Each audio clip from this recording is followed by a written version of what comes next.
Mavish, Mavish.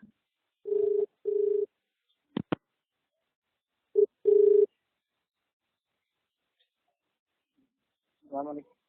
Hello السلام علیکم. جی وعلیکم السلام. جی مفتی صاحب بول رہے ہیں؟ ثناء اللہ قاسمی صاحب. جی شیخ سب خیریت سے ہیں؟ جی الحمدللہ. جی شیخ تھوڑا آپ سے تھوڑا مطلب وہی دینی بات کرنی تھی. 2 منٹ ٹائم ہے آپ کے پاس؟ جی میں آپ کا چھوٹا دینی بھائی بول رہا ہوں. افو خان یو پی الہ آبادی. فرقان افو خان. افو خان جی جی جی الہ آباد اتر پردیش. اچھا نمبر کہاں ملا, کہاں سے ملا؟ جی واٹس ایپ پہ ایک بھائی نے آپ کا نمبر دیا تھا. اچھا اچھا. جی ہمیں شیخ مطلب خالی اتنا جاننا تھا کہ امام ابو حنیفہ رحمہ اللہ نے اپنی تقلید کرنے کا حکم کب دیا؟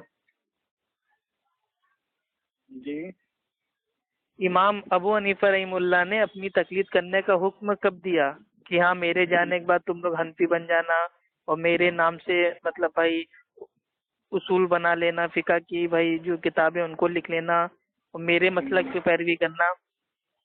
کس نے لکھا ہے کہ کسی نے کہا آپ سے کہ امام ابو حنیفہ نے کہا کہ میری تقلید کرنا؟ ہاں وہی تو جاننا ہے نا کہ آپ لوگ کہتے ہو نہیں تقلید کرنا واجب ہے واجب ہے واجب ہے, تو آخر یہ واجب امام ابو حنیفہ رحمہ اللہ نے کیا ہے یا آپ لوگوں نے اپنی عقل سے کر لیا ہے؟ میں آپ سے پوچھ رہا ہوں کہ کس نے آپ سے کہا ہے کہ امام ابو حنیفہ کی جو ہے کسی نے کہا ہے کہ تقلید کرنا واجب ہے, میری تقلید کرنا؟ ہاں یہ تو میرے بھائی جو آج کل کے جو جھولا چاپ حنفی عالم ہیں وہ اپنی تقریروں میں اہل حدیثوں کو گالیاں دیتے ہیں اور کہتے ہیں چاروں امام برحق کے اس میں سے کسی ایک کی تقلید کرنا واجب ہے. وہ مسئلہ الگ ہے, لیکن آپ جو سوال کر رہے ہیں وہ آپ نے کہاں سنا؟ وہی تو پوچھ رہا ہوں, پہلے آپ میرے کو بولنے دیں گے یا آپ ہی بول لیجیے, میں ہی چپ ہو جاتا ہوں. آپ ہی چپ ہو جائیے.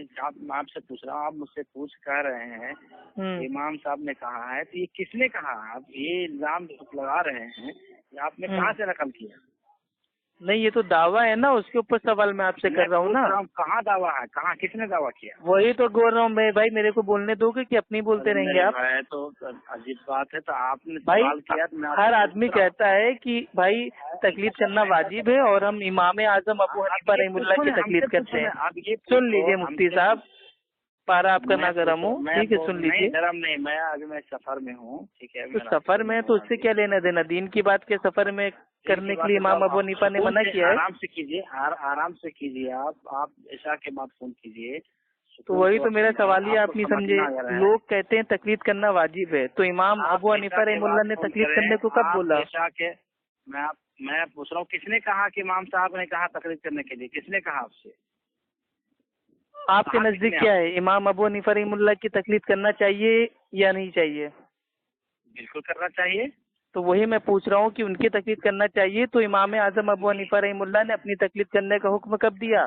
یہ تقلید کرنی ضروری ہے کہ بارے واہ, مطلب بنا بھائی وہ بنا حکم والا عمل آپ دین میں کر لو گے, اپنی عقل سے تقلید کر لو گے؟ اب ہم سے پوچھو نا بھائی, تمہیں خود تو آپ ہی سے تو پوچھ رہے ہیں امام اعظم نے کب کہا میری تقلید کرو؟ اب ہم سے پوچھو کہ ہم لوگ امام ابو حنیفہ کی تقلید کیوں کرتے ہیں, ہم سے پوچھو. کیوں نہیں کرتے ہیں بھائی, انہوں نے کرنے کو کہا ہے اس لیے کرتے ہیں یا اپنی عقل سے کرتے ہیں؟ جی بات تو بھائی سوال میرا بھائی جو میرا سوال بیسک ہے وہ میں کروں گا نا, آپ کی عقل سے تو نہ سوال کروں گا. تو جواب ہم سے لو قرآن و حدیث کے دلائل سے. قرآن حدیث تو آپ کے لیے حجت نہیں ہے نا, آپ کے لیے امام کا قول حجت ہے نا. امام کے قول سے تقلید ثابت کیجیے. آپ حنفی مقلد ہیں, مقلد کے لیے امام کا قول حجت ہے, تو امام ابو حنیفہ رحمہ اللہ کے قول سے ثابت کیجیے کہ امام ابو حنیفہ رحمہ اللہ نے اپنی تقلید کرنے کا حکم دیا ہو. میں پوچھ رہا ہوں, میں تم سے پوچھ, تم اہل حدیث ہو؟ اہل سنت. اہل سنت ہو مطلب اہل سنت ہو یا صرف آگے جماعت بھی ہو؟ اہل سنت والجماعت دونوں اصحاب الحدیث. میں پوچھ اہل سنت والجماعت اصحاب الحدیث مطلب اتنا لمبا ہوتا ہے. اصحاب الحدیث کا مطلب کیا ہوا بھائی؟ قرآن حدیث پہ عمل کرنے والا اہل حدیث. قرآن و حدیث پہ عمل کرنے والا, یہ تو بول رہے ہو نا. ٹھیک ہے, وہ تمام حدیث پر عمل کرتے ہو یا بعض پہ کرتے ہو؟